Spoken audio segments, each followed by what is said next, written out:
In the golden, glittering world of the Byzantine Empire, a princess was not a person. She was a treasure, an asset, a piece on a vast and merciless political chessboard. Her value was measured not in her wit or her beauty, but in the weight of the kingdoms she could unite, the alliances she could seal, and the peace she could purchase with her own childhood. Tonight we tell the true, tragic story of one such princess, a girl who was a pawn in the grand game of emperors. We will follow her from the quiet, protected world of the women's quarters to the terrifying splendor of the imperial throne, a journey she was forced to make when she was only a child. This is a story of a gilded cage, of a stolen youth, and of the silent, heartbreaking duty of a Byzantine child empress. Now, before this young princess is presented with her fate, and you get comfortable for the night, if you enjoy this kind of immersive exploration of the past, please take a moment to leave a like and to subscribe, but only if you genuinely find value in what we do here. And as always, I would love to know from what part of the world you are listening tonight and what time it is where you are. Feel free to leave it in the comments. It is a quiet fascination to see our community of night owls and history lovers spread across the globe. All right, the time has come. Find your most comfortable position, dim the lights, let the anxieties of the modern world fade away, and let us join the young Princess Theodora in the heart of the great palace of Constantinople as her world is about to be forever changed. Theodora is 8 years old. Her world, until this moment, has been a small, safe, and exquisitely beautiful one. It is the world of the Gynoeceum, the imperial women's quarters, a secluded and heavily guarded section of the great palace. It is a labyrinth of opulent rooms, of sun-drenched courtyards with trickling fountains, and of silent, watchful eunuchs who guard every door. Her days are a slow, predictable river of gentle routines. She learns her letters from a Greek tutor, her small fingers tracing the elegant curves of the alphabet on a wax tablet. She is taught to sing the hymns of the Orthodox faith, her high, childish voice echoing in the small private chapel, its walls covered in glittering gold mosaics. She spends long, quiet afternoons with her mother, the Empress, and the other ladies of the court, their hands busy with the intricate art of embroidery, their needles weaving threads of silk and gold into scenes of biblical stories. It is a life of profound, gilded confinement. She has never seen the bustling markets of the city. She has never felt the press of a common crowd. The world outside the palace walls is a distant, abstract concept, a story told in the lessons of her tutor. Her world is this collection of beautiful, silent rooms, a place of soft fabrics, of perfumed air, and of the quiet, constant presence of her female relatives and their servants. She is sitting on a low, cushioned divan, a small, beautifully illustrated book of Psalms open in her lap. The sunlight streams through a high, arched window, illuminating the vibrant colors of the painted saints on the page. But she is not reading. She is watching her mother, who is in a deep, serious conversation with two of the emperor's most trusted advisors. The men are dressed in dark, heavy silk robes, their faces grim. Her mother's face, usually so serene, is typed with a worry that she does not understand. The door to the chamber opens, and her father, the emperor, enters. He is a formidable figure, a man in the prime of his life, his face framed by a dark, neatly trimmed beard, his eyes holding the immense, weary weight of an empire. He is dressed not in the full, heavy regalia of state, but in a simpler, though still impossibly rich, purple silk robe. The color purple, reserved for the emperor alone, seems to radiate a power of its own. He does not smile. He rarely does. He is a man of duty, of politics, of war. He is the ruler of the Roman world, the chosen of God on earth. "Theodora," he says, his voice a low, commanding sound that cuts through the quiet of the room. She slips off the divan and performs the deep, graceful prostration that she has been taught to her since she could walk, her forehead touching the cool, polished marble floor. "My lord, father, emperor," she whispers. "Rise," he says. She stands, her eyes lowered, as is proper. She can feel the weight of his gaze upon her. "An agreement has been reached," he says, his words addressed not to her, but to the room, to history itself. "The Khazars have pledged their allegiance. The northern border will be secured." Theodora doesn't understand what this means. The Khazars are a fierce, nomadic people from the vast, cold steppes to the north, a name she has heard only in the reports of her father's generals. Her father continues, his voice flat, devoid of emotion. "To seal this alliance, a marriage has been arranged. Their Khagan's son and heir will take an imperial bride." A cold, strange feeling, a feeling she has never known before, begins to creep into Theodora's chest. She dares to lift her eyes just for a moment, and she sees her mother's face. It is pale, her lips pressed into a thin, tight line. Her mother is trying very hard not to weep. The emperor's gaze finally falls upon his daughter, and in that moment she understands. "You will be the bride, Theodora. You will be their new princess. You will be the living seal of this treaty. It is a great honor. It is your duty to the empire." The words are like stones, each one landing with a heavy, crushing weight. Married to a stranger, a barbarian prince from a cold, distant land? She thinks of the stories she has heard of the Khazars, of their wild ways, of their strange gods. A wave of pure, childish terror washes over her. She wants to run, to hide behind her mother's skirts, to cry, but she does nothing. She stands silent and still, her small hands clenched into fists at her sides. She has been taught many things in her short life, but the most important lesson of all has been the lesson of obedience. Her will is not her own. Her life is not her own. It belongs to the empire. Her father looks at her for a moment longer, his expression unreadable. Then he turns to his advisers. "See to the preparations," he commands. "The bridal escort must be worthy of a Roman princess. She will depart in 1 month's time." He sweeps out of the room, his silk robes whispering on the marble floor. The two advisers bow and follow him. Theodora is left alone with her mother. The empress finally lets out a small, choked sob and pulls her daughter into a tight, desperate embrace. But it is not the comforting embrace of a mother protecting her child. It is the sorrowful embrace of a woman mourning a loss. Theodora, held tightly in her mother's arms, does not cry. She simply stares out the window at the sunlit garden, at the world that is no longer hers. Her childhood, in that single, brief political pronouncement, has been brought to an end. She is no longer Theodora, the emperor's daughter.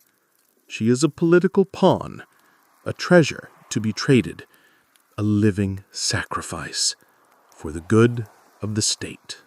The month that follows is a strange and surreal time for Theodora. Her life, which was once a slow, predictable river, is now a frantic rush of activity, all of it centered around a single terrifying event. She is no longer in control of her own days. She is a doll, being dressed and prepared for a new owner.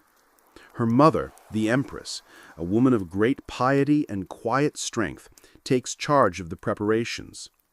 The women's quarters of the castle, once a place of quiet chatter and embroidery, are transformed into a bustling workshop.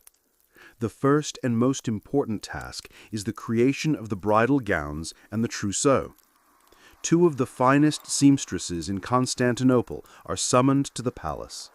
They are not simple needlewomen. They are artists, their fingers nimble and their eyes sharp.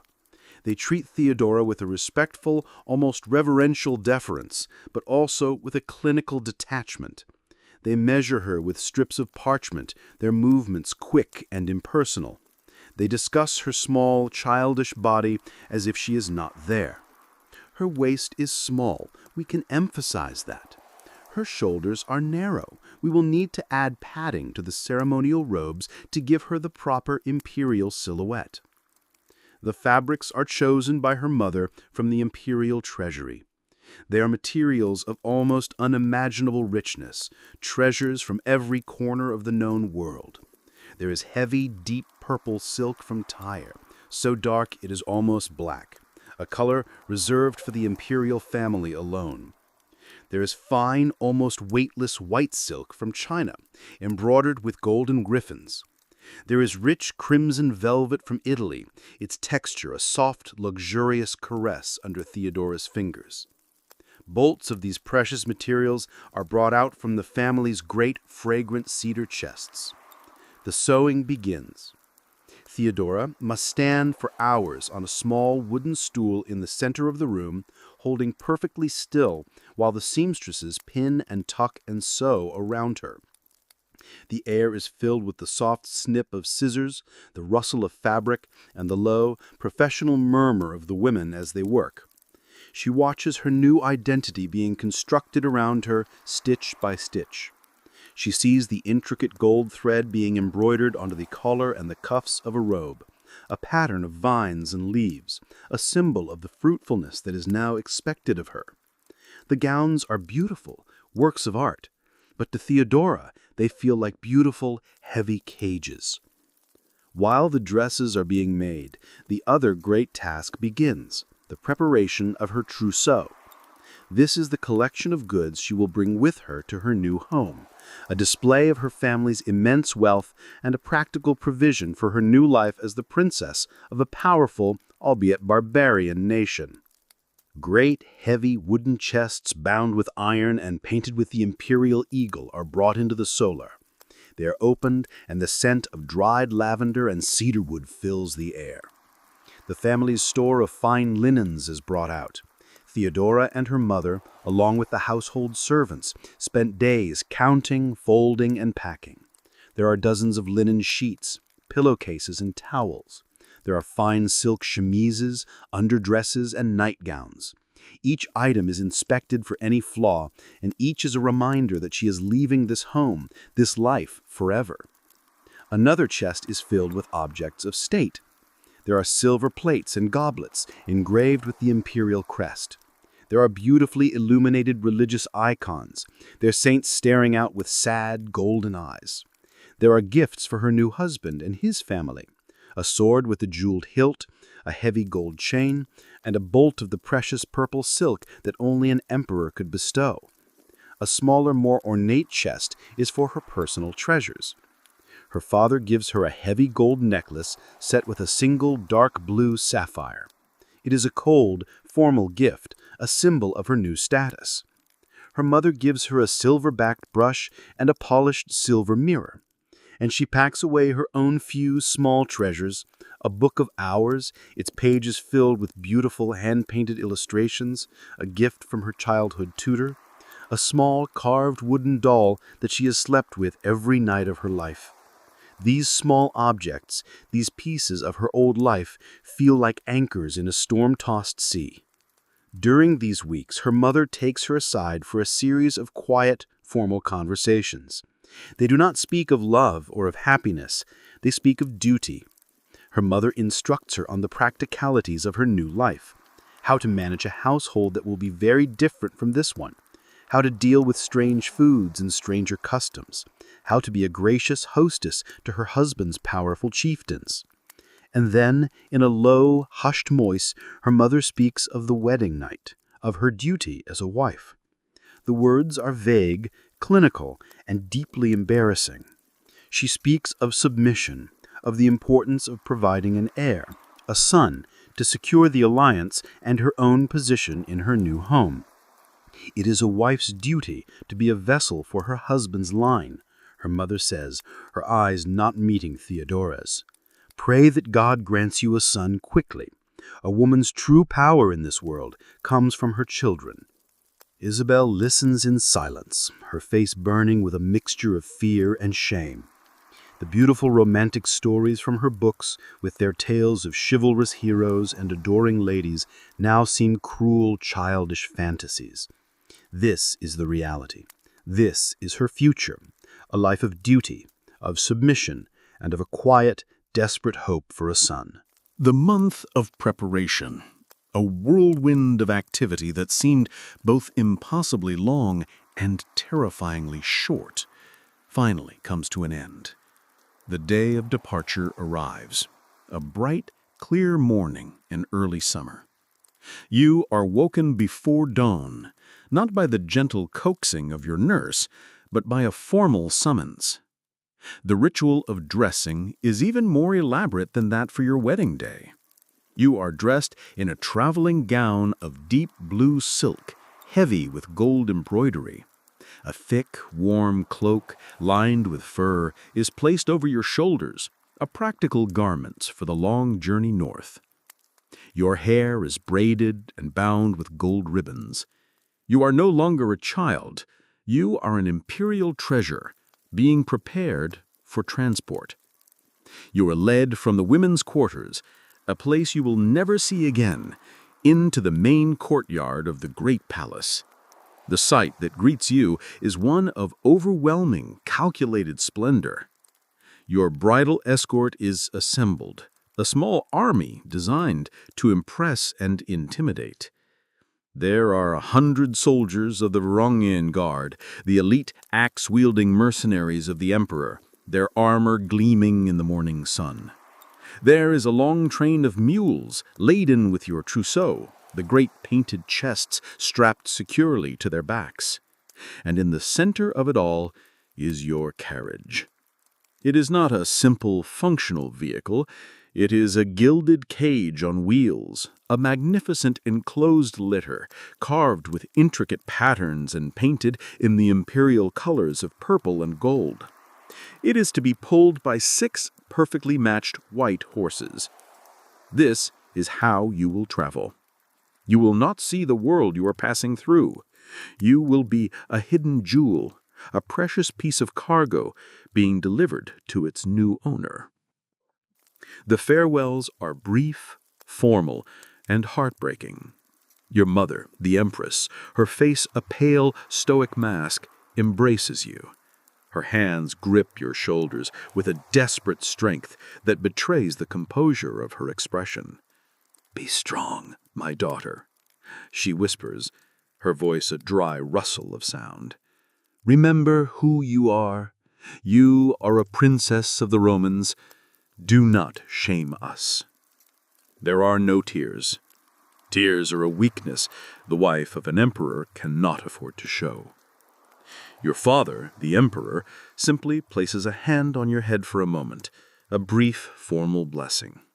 His eyes are not on you, but on the commander of the guard. His concern is not for his daughter, but for the safe delivery of the alliance she represents. You are helped into the gilded carriage. The interior is lined with silk cushions, a small, luxurious prison. The door is closed, and you are plunged into a dim, perfumed twilight.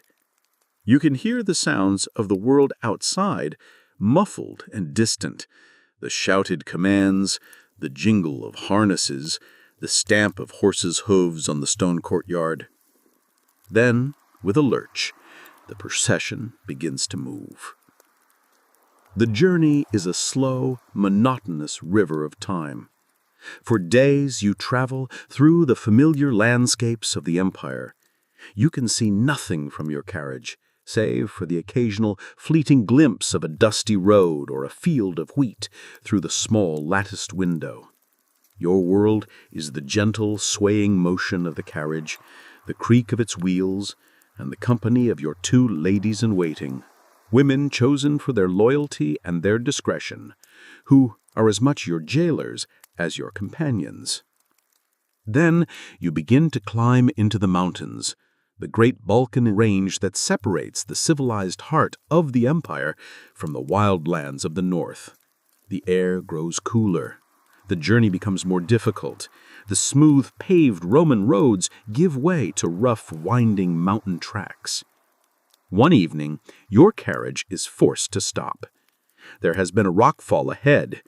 You are allowed to step outside for a few moments while the soldiers clear the path. The change in atmosphere is a physical shock. The air is thin, cold, and smells of pine and damp stone. You are surrounded by a vast, intimidating landscape of jagged, snow-capped peaks and deep, shadowed valleys. The world is immense, wild, and utterly indifferent to you and your small, glittering procession. You feel a profound sense of your own insignificance. You are a tiny, fragile doll being carried through a world of giants. The journey continues, day after day, week after week. You are a piece of precious cargo, a living treaty, moving slowly, inexorably towards your new life, towards your new home, towards a man and a people you have never known. After weeks of travel that have blurred into a single long memory of swaying curtains and the monotonous creak of wheels, the landscape begins to change once more. The jagged, imposing mountains are left behind, replaced by a vast, flat, and seemingly endless expanse of rolling grasslands, the steppes. This is the domain of the Khazars, a world of grass and sky, a world of nomadic horsemen. The air is different here. It is drier, and it carries a new scent, not of pine and damp earth, but of wild herbs, of horses, and of the smoke from 1,000 unseen campfires. Your magnificent Byzantine escort, which seemed so powerful and invulnerable in the mountains, now seems small and out of place in this vast open landscape. The tight defensive formations they capped on the narrow mountain passes are gone, replaced by a more spread-out, wary procession.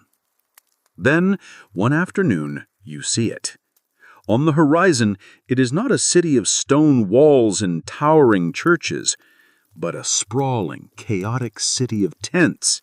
Great circular yurts made of felt and leather, their smoke holes pointing to the sky, spread for what seems like miles across the plain.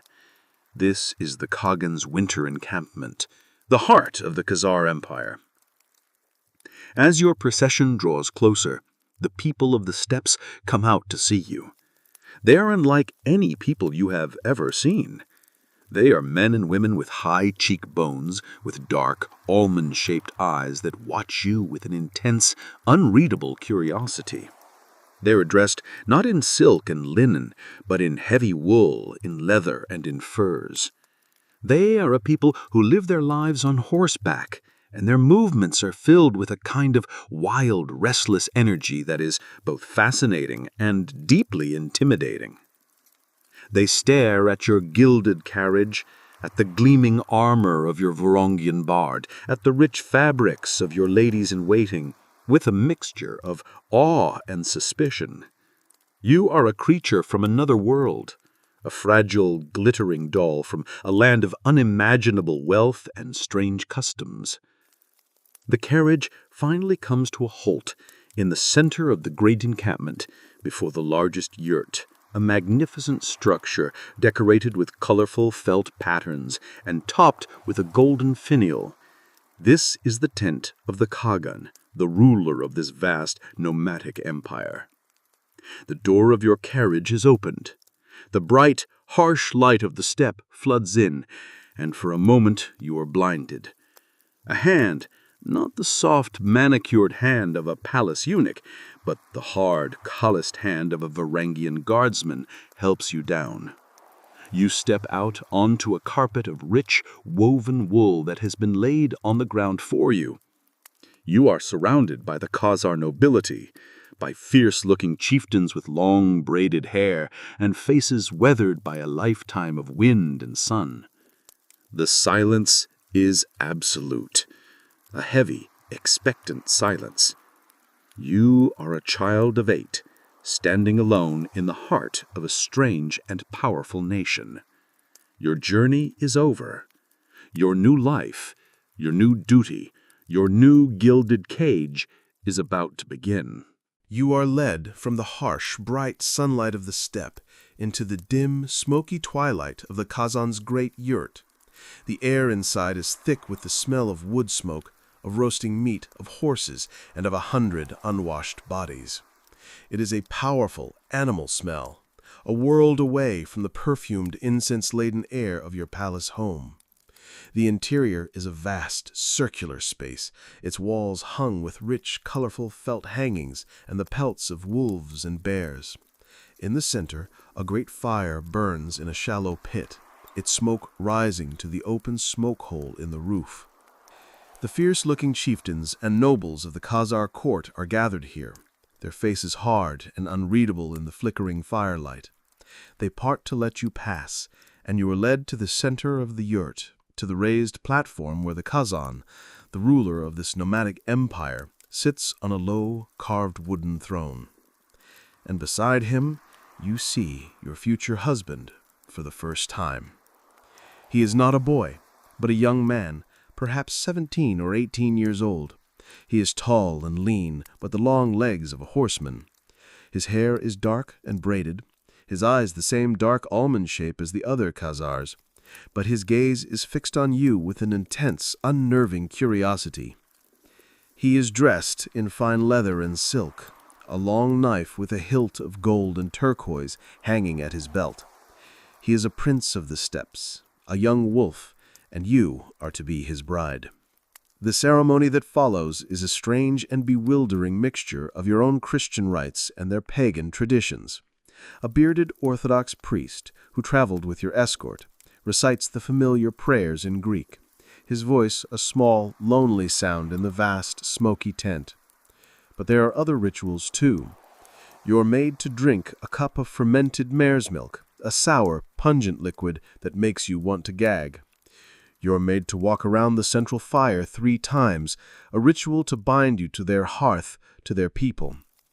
The wedding ceremony itself is a long, elaborate affair. You are dressed in the magnificent imperial robes you brought from Constantinople, the heavy purple silk, a stark, alien splash of color in this world of leather and wool. A heavy golden crown, a Stephanos, is placed on your head, its weight making your small neck ache. You stand beside the young prince, a small, silent, glittering doll. He is a head and a half taller than you. You can feel the heat of his body, the faint, wild scent of horse and leather that clings to him. The priest places smaller ceremonial crowns on both your heads and joins your hands together. His hand is large, hard and calloused, and it completely envelops your own small, soft one. The vows are spoken, a mixture of Greek and the Khazar tongue. You whisper your assent, your voice a tiny, frightened sound. And then it is done. You are married. You are the wife of a barbarian prince. You are the princess of the Khazars. The feast that follows is a wild, chaotic, and terrifying affair. Great platters of roasted mutton and horse meat are brought in, the men tearing at the greasy meat with their hands and their knives. They drink heavily, their voices growing louder and more boisterous. Minstrels play a strange, discordant music on stringed instruments you have never seen before, and a storyteller chants the epic poems of their people, tales of great battles and legendary heroes. You sit on the raised platform beside your new husband, a silent, unmoving figure in the midst of the maelstrom. He tries to speak to you once or twice, but you do not share a language. He offers you a piece of roasted meat, and you take it with trembling fingers, pretending to eat. You are a child at a feast of giants, a lamb in a den of wolves. You are utterly, completely, and terrifyingly alone. The wedding feast, a blur of strange foods, loud music, and the intimidating presence of your new husband and his fierce-looking nobles, finally comes to an end. But your ordeal is not over. You're led from the great yurt not to a private chamber, but to another large ornate tent. This is to be your new home, and it is a place filled with strangers. You are introduced to your new household.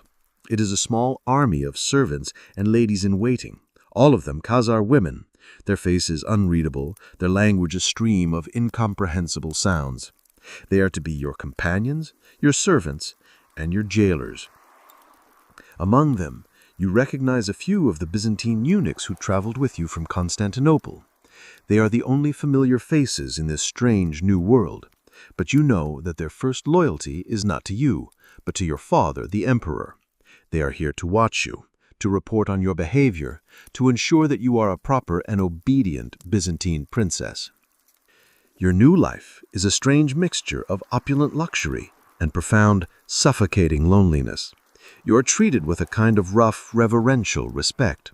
You are dressed in the finest silks, adorned with heavy gold jewelry and precious stones. You are served the best food, though it is strange to your palate, rich, greasy mutton, strange sour cheeses, and the ever-present fermented mare's milk, kumis. But you are a prisoner. You are not allowed to leave your tent without an escort of armed guards. You have no one to talk to. The Khazar women of your household are polite, but distant. They do not understand your customs, and you do not understand theirs. You spend your days in a state of quiet, lonely observation, a silent ghost in your own home. The greatest source of your fear and confusion is your new husband. He is a stranger, a young man from a culture of warriors and horsemen. He is not cruel to you, but he is not kind either. He is simply present.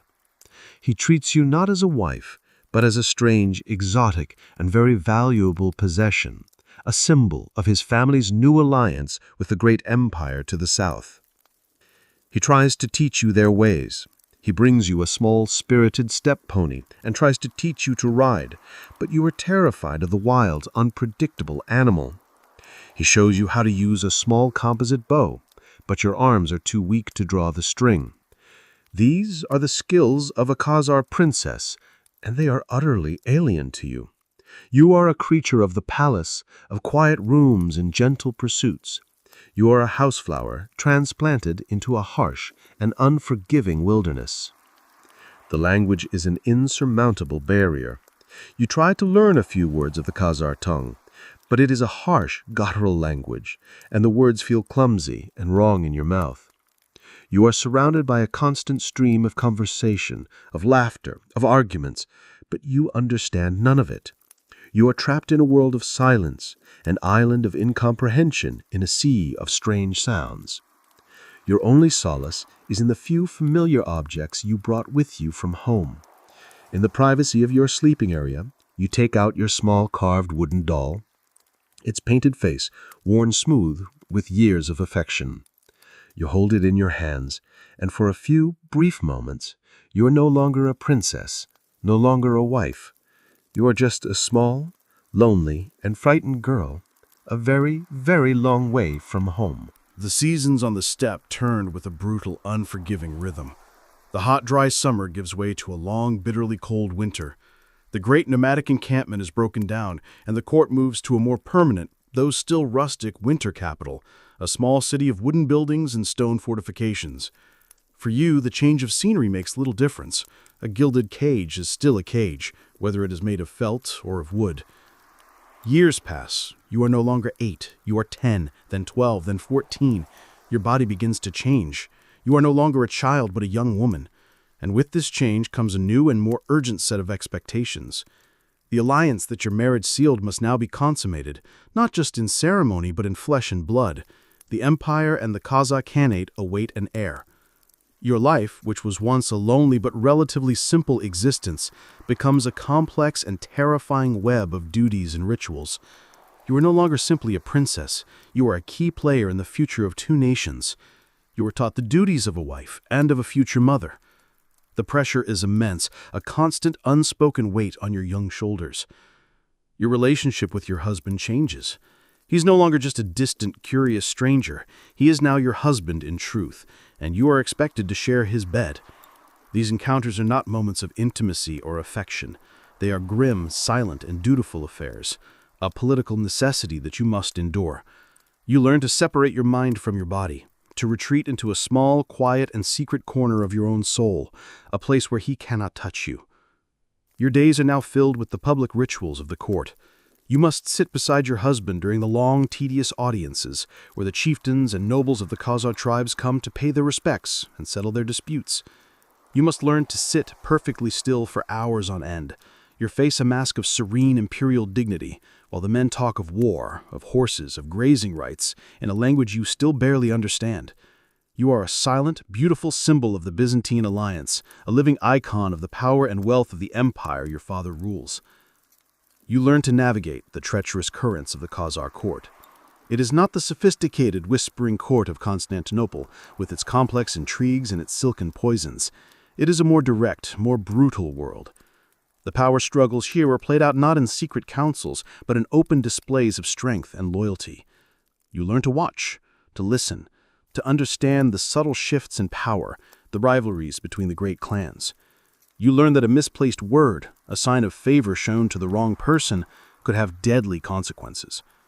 You are still a child, but you are forced to become a woman, a politician, a strategist. You learn to hide your fear behind a mask of cool imperial grace. You learn to use your silence as a shield. But in the quiet of the night, in the solitude of your own chambers, the mask comes off. You are still the small, lonely girl from Constantinople. You look at your reflection in the polished silver mirror your mother gave you, and you see a stranger, a young woman with sad, old eyes. You are the empress of this wild, strange land, but you have never felt more alone. The weight of your crown, the weight of your duty, the weight of two empires rests on your small, slender shoulders, and it is a weight that is slowly, inexorably crushing you. As you grow from a child into a young woman, your understanding of the world around you deepens. The Khazar court, which once seemed a chaotic and terrifying blur, slowly resolves itself into a complex web of alliances, rivalries, and hidden ambitions. You are no longer just a frightened observer. You are a player in the game, whether you wish to be or not. You learn to listen. You sit on your raised platform during the long, tedious audiences, your hands folded demurely in your lap, your expression a mask of serene neutrality. But behind the mask, your mind is working. You listen to the way the chieftains speak to your husband, the Khagan's heir. You learn to distinguish the language of genuine loyalty from the honeyed, obsequious words of those who seek to curry favor. You learn to read the subtle shifts in posture, the flicker of an eye, the slight tensing of a jaw that betray a man's true intentions. You learn that the court is divided into factions. There are the old, traditionalist clans who are suspicious of your Byzantine influence and the softening effect they believe you have on their prince. They are men of the steppe, hard and unyielding, who believe that power is measured in horses and swords, not in gold and diplomacy. They watch you with a cold, constant suspicion. Then there are the modernizers, a younger generation of nobles who have traveled to the great cities of the south, to Constantinople, to Baghdad. They are impressed by the wealth and sophistication of the empire, and they see your marriage as a bridge to that world, an opportunity to bring trade and new ideas and new power to their own people. They treat you with a more open, though still cautious respect. You are the silent, symbolic center of the struggle. To the traditionalists, you are a foreign poison. To the modernizers, you are a symbol of a brighter future. Your every action, your every word is scrutinized, interpreted, and given a meaning you never intended.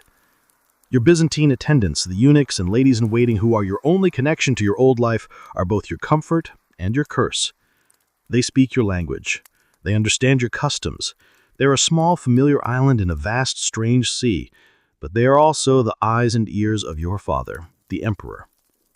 Every night, you know they are sending coded messages back to Constantinople, reporting on your health, on your behavior, on the political climate of the Kazakh court. You learn to be careful even with them.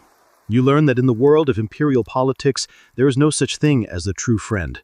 There are only allies, and their allegiance is always conditional. You begin to understand the true nature of power.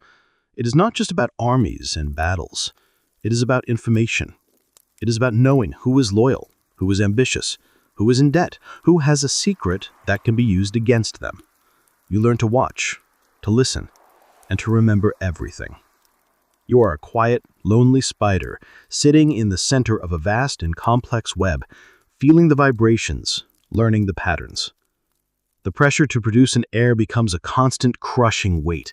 Every month that passes without a sign of pregnancy is a silent failure, a disappointment to both your father and your new people. The court physicians, a strange mixture of Greek doctors and Khazar shamans, are summoned. They give you foul-tasting herbal concoctions that are supposed to increase your fertility. They perform strange, superstitious rituals involving smoke and chanted prayers. You endure it all with a quiet, stoic resignation. It is your duty. It is your purpose. You are an empress, a princess, a wife. You are surrounded by luxury, by servants, by the trappings of immense power. But you are also a prisoner, a political pawn, a lonely young woman in a world of dangerous men. You are learning to survive. Your relationship with your husband, the man who is now the center of your universe, remains a landscape of cold, formal distance. He is not a husband in the way the poets sing of. He is a master, a ruler, and you are his highest-ranking subject. There are no moments of tenderness, no shared laughter, no quiet conversations in the dead of night. Your interactions are almost entirely public, performed on the grand stage of the court. He speaks to you during the long, formal meals, his voice carrying so that the assembled nobles can hear. He asks you polite, empty questions about your health, about your comfort. You give him polite, empty answers. It is a performance, a carefully choreographed play designed to present an image of a united and harmonious imperial couple. In private, he is a ghost. He is often away for long periods, leading his armies in the endless wars against the Bulgars or the Avars. When he is at court, his days are consumed by the endless, grinding machinery of the state. Meetings with generals, audiences with ambassadors, the signing of decrees. He is a man burdened by the immense weight of an empire, and he has no time and no inclination for the gentle arts of companionship. The only intimacy you share is the cold, dutiful intimacy of the marriage bed, a ritual performed not out of passion, but out of a desperate, dynastic necessity. It is a silent, almost violent act, a reminder of your primary function, to produce an heir. And with each passing month that you fail in this duty, you can feel his disappointment, a cold, unspoken weight in the air between you. Your days become a long, endless procession of public ceremonies. As the Empress, you are not a person, you are a symbol. You are the living embodiment of the piety, the grace, and the majesty of the Byzantine Empire. And this role requires your constant, silent, and perfect performance. You must attend the long, elaborate services in the great cathedral of Hagia Sophia. You stand for hours on the cold marble floor of the women's gallery, the Gynaeceum, looking down at the sea of priests and nobles below. The air is thick with the smoke of 1,000 beeswax candles and the heavy, sweet scent of incense. The sound of the choir, their voices rising in complex, beautiful, and monotonous chants, echoes in the vast golden space beneath the great dome. You must stand perfectly still, your face a mask of serene devotion, even as your feet ache and your body screams with fatigue. You must preside over the imperial banquets, sitting on your golden throne beside the emperor, a silent, glittering icon. You watch as dozens of elaborate dishes are brought in, but you eat little. You must be a model of imperial temperance and dignity. You must attend the games in the hippodrome, the great chariot racing stadium. You sit in the imperial box, the katisma, looking down at the roaring, chaotic crowd. The thunder of the horses' hooves, the roar of the tens of thousands of spectators, the violent, often deadly crashes of the chariots. It is a terrifying, brutal spectacle, but you must watch it with a calm, regal detachment. This is your life, a series of rituals, a performance of power. You are dressed in the finest silks, adorned with the most precious jewels, surrounded by the most magnificent art and architecture the world has ever known. You are the Empress of the Romans, and you are a prisoner, your every move, your every breath dictated by the rigid, unforgiving demands of your imperial role. In the quiet moments, in the dead of night, when the endless rituals of the court are finally over, you are left alone with your thoughts in the vast, silent chambers of the imperial apartments. These moments of solitude are both a precious relief and a profound torment. You stand on a marble balcony, looking out over the sleeping city of Constantinople. The city is a sea of darkness, punctuated by the faint, flickering lights of a few watchmen's torches. You can hear the distant, rhythmic sound of the waves of the Bosporus lapping against the seawalls. The air is cool and smells of the sea. In these moments, the mask of the Empress falls away, and you are simply Theodora, a young woman 1,000 miles from home. A deep, aching loneliness, a feeling you have learned to suppress during the long public hours of the day, rises up to consume you. You think of your family, of the mother you will never see again, of the simple childish life you were forced to leave behind. You have everything a person could ever want. You sleep in a bed of silk and down. You eat from plates of solid gold. You wear jewels that are worth more than an entire village. You are surrounded by the greatest art and beauty the world has ever known. And yet you have nothing. You have no freedom. You have no friends. You have no love. You are a prisoner in a gilded cage. Every aspect of your life is controlled, monitored, and dictated by the needs of the empire. Your ladies in lighting are not your friends, they are your keepers. The eunuchs who guard your doors are not your protectors, they are your jailers. Your husband is not your partner, he is your master. You begin to understand the true nature of the Byzantine court. It is a beautiful, glittering, and utterly merciless machine, and you are one of its most valuable and most fragile components. Your purpose is to be a symbol, to produce an heir, and to die. You look up at the vast starry sky, the same stars that you once looked at from the battlements of your father's castle. They are the only thing that connects your new life to your old one. They are a silent, distant, and indifferent audience to your small, tragic story. You are the Empress of the Romans, a figure of immense power and prestige, but in the quiet of the night, under the cold, watchful eyes of the stars, you are the loneliest girl in the world. In a moment of clarity, you know that you are dying. There is no fear, no anger. There is only a profound and surprisingly peaceful sense of release. The long, difficult performance of your life is finally coming to an end. You ask to see your son.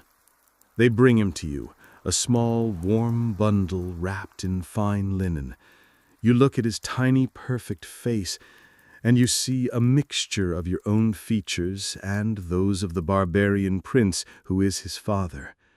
He is the living embodiment of the alliance you were sold to create. He is your legacy. You think of your home, of Constantinople, of the sunlit gardens of your childhood. It is a distant, half-forgotten dream. You have not seen it in almost a decade.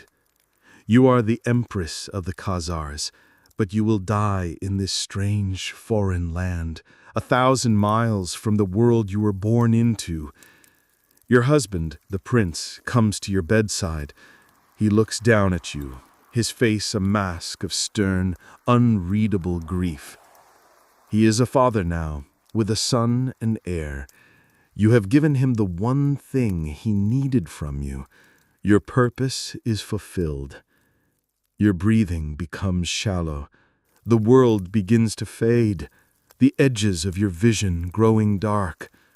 The last thing you are aware of is the sound of the wind, the same wild, lonely wind of the steppe that you first heard as a frightened 8-year-old girl. And then there is only silence. You are buried not in the grand imperial tombs of your ancestors in Constantinople, but here, under the vast, empty sky of the steppe. Your life was a brief, tragic footnote in the great, sprawling history of the Byzantine Empire. You were a princess, an empress, a wife, a mother. You were a political pawn, a living treaty, a treasure to be traded. You were a flower, plucked from your own garden and sent to bloom in a harsh foreign land, only to wither and die before you ever had a chance to truly live. Your story is over, a quiet, forgotten whisper in the long, silent river of time.